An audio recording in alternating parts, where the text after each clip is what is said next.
يا بني آدم قد أنزلنا عليكم لباسا يواري سوآتكم وريشا ولباس التقوى ذلك خير ذلك من آيات الله لعلهم يذكرون۔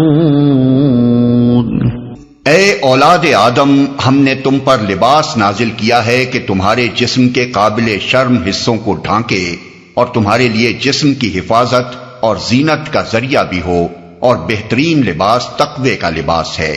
یہ اللہ کی نشانیوں میں سے ایک نشانی ہے، شاید کہ لوگ اس سے سبق لیں۔ اے اولاد آدم۔ اب قصہ آدم و حوا کے ایک خاص پہلو کی طرف توجہ منعطف کر کے اہل عرب کے سامنے خود ان کی اپنی زندگی کے اندر شیطانی اغوا کے ایک نمایاں ترین اثر کی نشاندہی فرمائی جاتی ہے۔ یہ لوگ لباس کو صرف زینت اور موسمی اثرات سے جسم کی حفاظت کے لیے استعمال کرتے تھے، لیکن اس کی سب سے پہلی بنیادی غرض یعنی جسم کے قابل شرم حصوں کی پردہ پوشی ان کے نزدیک کوئی اہمیت نہ رکھتی تھی۔ انہیں اپنے سطر دوسروں کے سامنے کھول دینے میں کوئی باک نہ تھا۔ برہنہ منظر عام پر نہا لینا، راہ چلتے قضائے حاجت کے لیے بیٹھ جانا، ازار کھل جائے تو سطر کے بے پردہ ہو جانے کی پرواہ نہ کرنا ان کے شب و روز کے معمولات تھے۔ اس سے بھی بڑھ کر یہ کہ ان میں سے بکثرت لوگ حج کے موقع پر کعبے کے گرد برہنہ طواف کرتے تھے، اور اس معاملے میں ان کی عورتیں ان کے مردوں سے بھی کچھ زیادہ بے حیا تھیں۔ ان کی نگاہ میں یہ ایک مذہبی فعل تھا اور نیک کام سمجھ کر وہ اس کا ارتکاب کرتے تھے۔ پھر چونکہ یہ کوئی اربوں کی خصوصیت نہ تھی، دنیا کی اکثر قومیں اسی بے حیائی میں مبتلا رہی ہیں اور آج تک ہیں، اس لیے خطاب اہل عرب کے لیے خاص نہیں ہے بلکہ عام ہے، اور سارے بنی آدم کو متنبہ کیا جا رہا ہے کہ دیکھو یہ شیطانی اغوا کی ایک کھلی ہوئی علامت تمہاری زندگی میں موجود ہے۔ تم نے اپنے رب کی رہنمائی سے بے نیاز ہو کر اور اس کے رسولوں کی دعوت سے منہ موڑ کر اپنے آپ کو شیطان کے حوالے کر دیا، اور اس نے تمہیں انسانی فطرت کے راستے سے ہٹا کر اسی بے حیائی میں مبتلا کر دیا جس میں وہ تمہارے پہلے باپ اور ماں کو مبتلا کرنا چاہتا تھا۔ اس پر غور کرو تو یہ حقیقت تم پر کھل جائے کہ رسولوں کی رہنمائی کے بغیر تم اپنی فطرت کے ابتدائی مطالبات تک کو نہ سمجھ سکتے ہو اور نہ پورا کر سکتے ہو۔ یا بنی آدم لا يفتننکم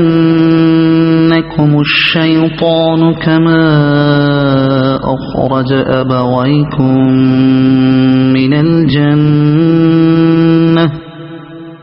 الجنة ينزع عنهما لباسهما ليريهما سوآتهما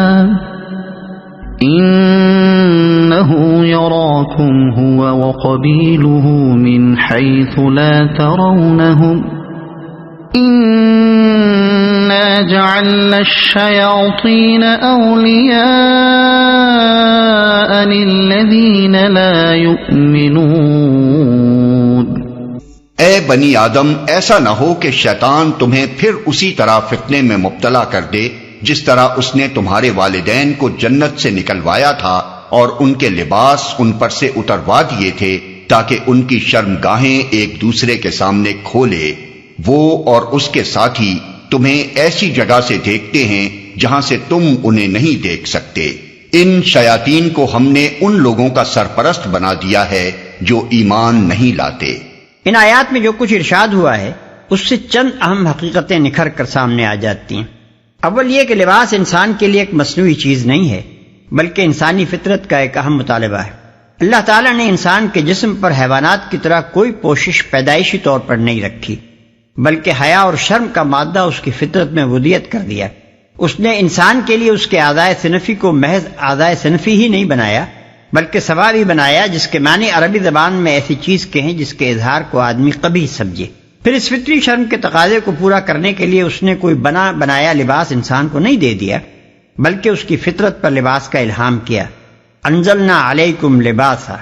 تاکہ وہ اپنی عقل سے کام لے کر اپنی فطرت کے اس مطالبے کو سمجھے اور پھر اللہ کے پیدا کردہ مواد سے کام لے کر اپنے لیے لباس فراہم کرے۔ دوم یہ کہ اس فطری الہام کی روح سے انسان کے لیے لباس کی اخلاقی ضرورت مقدم ہے، یعنی یہ کہ وہ اپنی سوا کو ڈھانکے، اور اس کی طبعی ضرورت مؤخر ہے، یعنی یہ کہ اس کا لباس اس کے لیے ریش یعنی جسم کی آرائش اور موسمی اثرات سے بدن کی حفاظت کا ذریعہ ہو۔ اس باب میں بھی فطرتاً انسان کا معاملہ حیوانات کے برعکس ہے۔ ان کے لیے پوشش کی اصل غرض صرف اس کا ریش ہونا ہے۔ رہا اس کا سترپوش ہونا، تو ان کے اعضائے صنفی سرے سے سوا ہی نہیں ہیں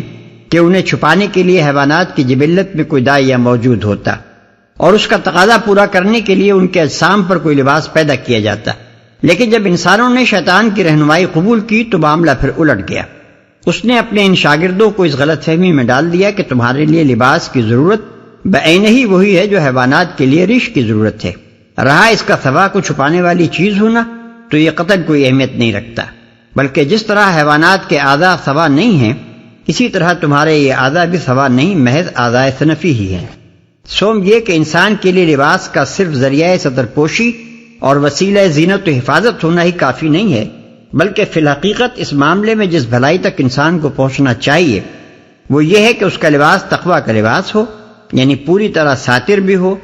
زینت میں بھی حد سے بڑھا ہوا یا آدمی کی حیثیت سے گرا ہوا نہ ہو، فخر و غرور اور تکبر و ریا کی شان لیے ہوئے بھی نہ ہو، اور پھر ان ذہنی امراض کی نمائندگی بھی نہ کرتا ہو جن کی بنا پر مرد زنانہ پن اختیار کرتے ہیں، عورتیں مردانہ پن کی نمائش کرنے لگتی ہیں، اور ایک قوم دوسری قوم کے مشابہ بننے کی کوشش کر کے خود اپنی ذلت کا زندہ اشتہار بن جاتی ہے۔ لباس کے معاملے میں اس خیر مطلوب کو پہنچنا تو کسی طرح ان لوگوں کے بس میں ہے ہی نہیں جنہوں نے انبیاء علیہ السلام پر ایمان لا کر اپنے آپ کو بالکل خدا کی رہنمائی کے حوالے نہیں کر دیا ہے۔ جب وہ خدا کی رہنمائی تسلیم کرنے سے انکار کر دیتے ہیں تو شیاطین ان کے سرپرست بنا دیے جاتے ہیں، پھر یہ شیاطین ان کو کسی نہ کسی غلطی میں مبتلا کر کے ہی چھوڑتے ہیں۔ چاروں یہ کہ لباس کا معاملہ بھی اللہ کی ان بے شمار نشانیوں میں سے ایک ہے جو دنیا میں چاروں طرف پھیلی ہوئی ہیں اور حقیقت تک پہنچنے میں انسان کی مدد کرتی ہیں، بشرطے کہ انسان خود ان سے سبق لینا چاہے۔ اس سے پہلے جن حقائق کی طرف ہم نے اشارہ کیا ہے انہیں اگر تأمل کی نظر سے دیکھا جائے تو یہ بات بآسانی سمجھ میں آ سکتی ہے کہ لباس کس حیثیت سے اللہ تعالیٰ کا ایک اہم نشان ہے۔ وَإِذَا فَعَلُوا فَاحِشَةً قَالُوا وَجَدْنَا عَلَيْهَا آبَاءَنَا وَاللَّهُ أَمَرَنَا بِهَا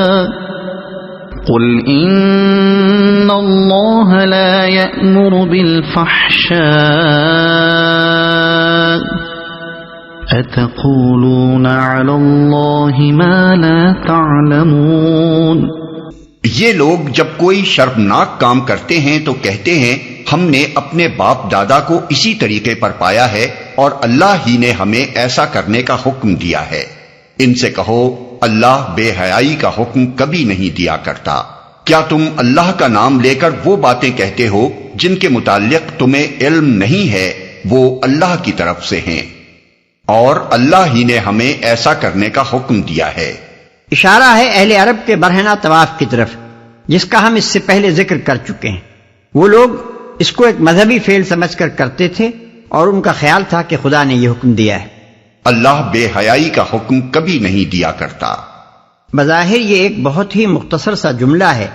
مگر در حقیقت اس میں قرآن مجید نے ان لوگوں کے جاہلانہ عقائد کے خلاف ایک بہت بڑی دلیل پیش کی ہے۔ اس طرز استدلال کو سمجھنے کے لیے دو باتیں بطور مقدمہ کے پہلے سمجھ لینی چاہیے۔ ایک یہ کہ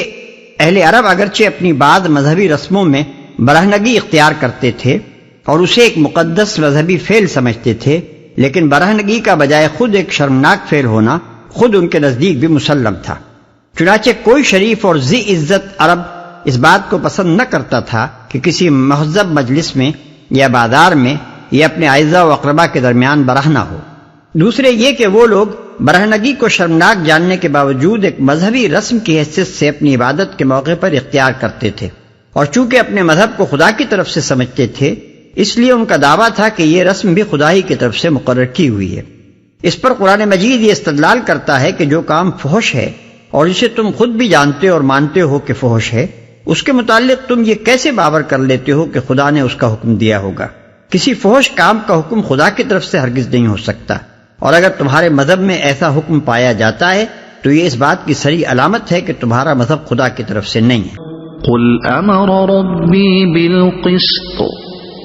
وَأَقِيمُوا وُجُوهَكُمْ عِندَ كُلِّ مَسْجِدٍ وَادْعُوا مُخْلِصِينَ لَهُ الدِّينَ كَمَا بَدَأَكُمْ تَعُودُونَ۔ اے محمد ان سے کہو میرے رب نے تو راستی اور انصاف کا حکم دیا ہے، اور اس کا حکم تو یہ ہے کہ ہر عبادت میں اپنا رخ ٹھیک رکھو اور اسی کو پکارو اپنے دین کو اس کے لیے خالص رکھ کر۔ جس طرح اس نے تمہیں اب پیدا کیا ہے اسی طرح تم پھر پیدا کیے جاؤ گے۔ مطلب یہ ہے کہ خدا کے دین کو تمہاری ان بےہودہ رسموں سے کیا تعلق؟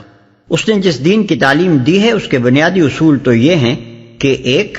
انسان اپنی زندگی کو عدل و راستی کی بنیاد پر قائم کرے، دو، عبادت میں اپنا رخ ٹھیک رکھے، یعنی خدا کے سوا کسی اور کی بندگی کا شائبہ تک اس کی عبادت میں نہ ہو، معبود حقیقی کے سوا کسی دوسرے کی طرف اطاعت و غلامی اور عزت و نیاز کا رخ ذرا نہ پھرنے پائے، تین، رہنمائی اور تائید و نصرت و نگہبانی و حفاظت کے لیے خدائی سے دعا مانگے، مگر شرط یہ ہے کہ اس چیز کی دعا مانگنے والا آدمی پہلے اپنے دین کو خدا کے لیے خالص کر چکا ہو، یہ نہ ہو کہ زندگی کا سارا نظام تو کفر و شرک اور معصیت اور بندگی اغیار کی بنیاد پر چلایا جا رہا ہو، اور مدد خدا سے مانگی جائے کہ اے خدا یہ بغاوت جو ہم تجھ سے کر رہے ہیں اس میں ہماری مدد فرما، چار، اور اس بات پر یقین رکھے کہ جس طرح اس دنیا میں وہ پیدا ہوا ہے اسی طرح ایک دوسرے عالم میں بھی اس کو پیدا کیا جائے گا اور اسے اپنے اعمال کا حساب خدا کو دینا ہوگا۔ فریقا ہدی وفریقا حق علیہم الضلالہ انہم اتخذوا الشیاطین اولیاء من دون اللہ ویحسبون انہم مہتدون یا بنی آدم خذوا زینتکم عند کل مسجد وکلوا واشربوا ولا تسرفوا انہ لا يحب المسرفین۔ ایک گروہ کو تو اس نے سیدھا راستہ دکھا دیا ہے مگر دوسرے گروہ پر گمراہی چسپاں ہو کر رہ گئی ہے، کیونکہ انہوں نے خدا کے بجائے شیاطین کو اپنا سرپرست بنا لیا ہے اور وہ سمجھ رہے ہیں کہ ہم سیدھی راہ پر ہیں۔ اے بنی آدم، ہر عبادت کے موقع پر اپنی زینت سے آراستہ رہو اور کھاؤ پیو اور حد سے تجاوز نہ کرو، اللہ حد سے بڑھنے والوں کو پسند نہیں کرتا۔ ہر عبادت کے موقع پر اپنی زینت سے آراستہ رہو۔ یہاں زینت سے مراد مکمل لباس ہے۔ خدا کی عبادت میں کھڑے ہونے کے لیے صرف اتنا ہی کافی نہیں ہے کہ آدمی محض اپنا سطر چھپا لے، بلکہ اس کے ساتھ یہ بھی ضروری ہے کہ حسب استطاعت وہ اپنا پورا لباس پہنے جس میں سطر پوشی بھی ہو اور زینت بھی۔ یہ حکم اس غلط رویے کی تردید کے لیے ہے جس پر جوہلا اپنی عبادتوں میں عمل کرتے رہے ہیں اور آج تک کر رہے ہیں۔ وہ سمجھتے ہیں کہ برہنہ یا نیم برہنہ ہو کر اور اپنی حیتوں کو بگاڑ کر خدا کی عبادت کرنی چاہیے۔ اس کے برعکس خدا کہتا ہے کہ اپنی زینت سے آراستہ ہو کر ایسی وضع میں عبادت کرنی چاہیے جس کے اندر برہنگی کے تو کیا ناشائستگی کا بھی شائبہ تک نہ ہو۔ اللہ حد سے بڑھنے والوں کو پسند نہیں کرتا، یعنی خدا کو تمہاری خستہ حالی اور فاقہ کشی اور طیبات رزق سے محرومی عزیز نہیں ہے کہ اس کی بندگی بجا لانے کے لیے یہ کسی درجے میں بھی مطلوب ہو، بلکہ اس کی عین خوشی یہ ہے کہ تم اس کے بخشے ہوئے عمدہ لباس پہنو اور پاک رزق سے متوطع ہو۔ اس کی شریعت میں اصل گناہ یہ ہے کہ آدمی اس کی مقرر کردہ حدوں سے تجاوز کرے، خواہ یہ تجاوز حلال کو حرام کر لینے کی شکل میں ہو یا حرام کو حلال کر لینے کی شکل میں۔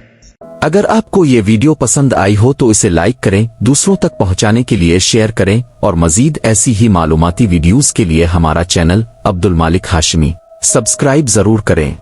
نئی اپڈیٹس کے لیے بیل آئیکن دبائیں تاکہ آپ کو ہماری ہر نئی ویڈیو بروقت مل سکے۔ آپ کی حوصلہ افزائی ہمیں مزید بہترین مواد بنانے میں مدد دے گی۔